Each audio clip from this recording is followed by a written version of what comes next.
and welcome back to this dividend series. Let's dive in with my account overview. You can see that here was the $10,000 that we had invested in January.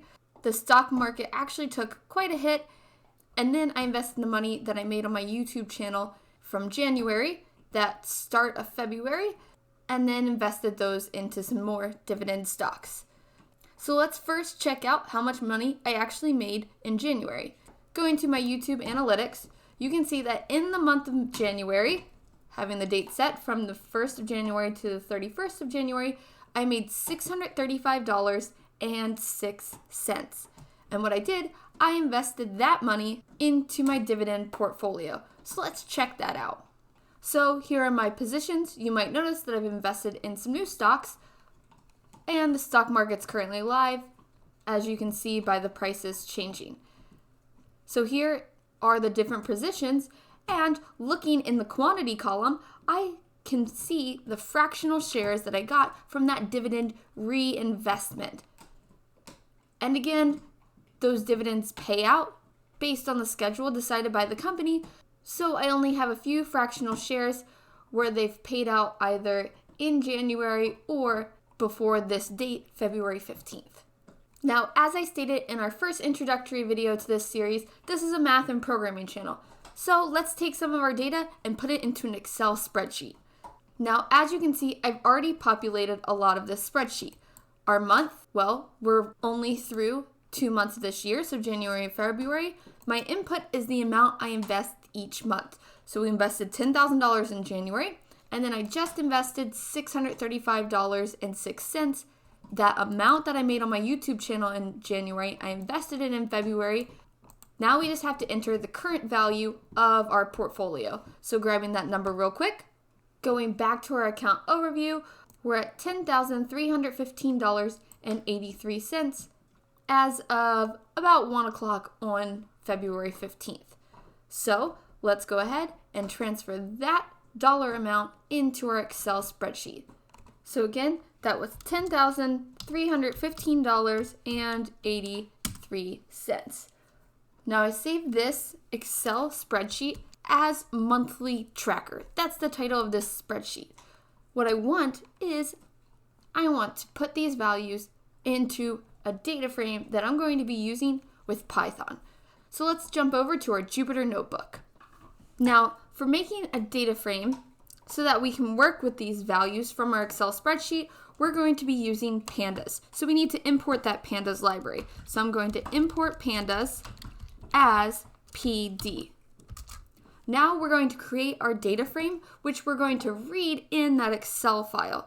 So df equals pd.readExcel, and then we're going to put the file name as a string. So that's going to be, remember I named the file monthly tracker, and that's a .xlsx file. So let's go ahead and see what this is going to give us. So we're going to print out our data frame, df. And there we have it. We can see that our columns are months, which we have 2 months, January and February. Our input is indeed that monthly amount that I'm adding to my portfolio, and my value is the value of my portfolio. So checking those column headers, we can print out df.columns.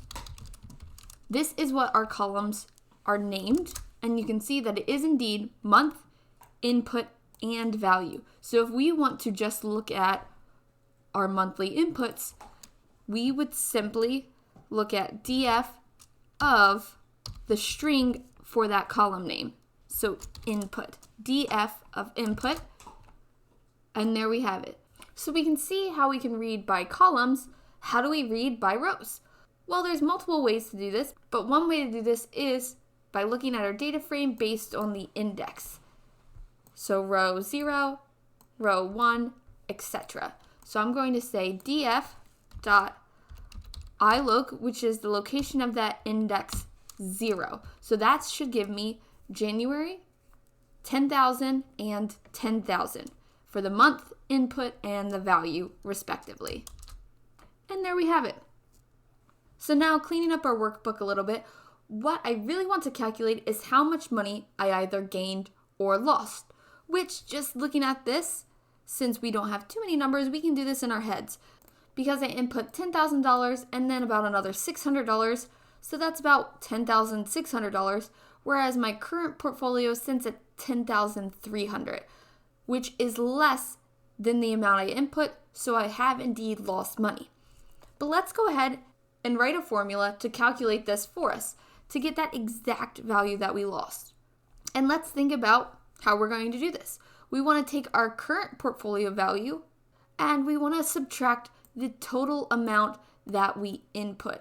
So we want to take this last element in our value column and subtract the sum of all the elements in our input column. Let's first gather our current portfolio value, that last element in our value column. So our current value is going to be equal to, or assigned as, we're going to go into the data frame, and we can do this a few ways. We can do it based on our index, because we know that our value at our index of 1 will give us that $10,315.83, which is our current value. So I'm going to say df.iloc, and we're going to look at the location based on our index of 1, and I want to gather the value. If I was just to print out df.iloc of 1, it would give me this entire row. But I don't want the entire row, I just want the value. So based on our row of 1, I'm going to go in and look at the value. And let's go ahead and print out current value to make sure we did indeed assign the correct value. Yep, and there we go. We've got it. So another thing we want is we want to get our total input. So I'm going to assign another variable, total input.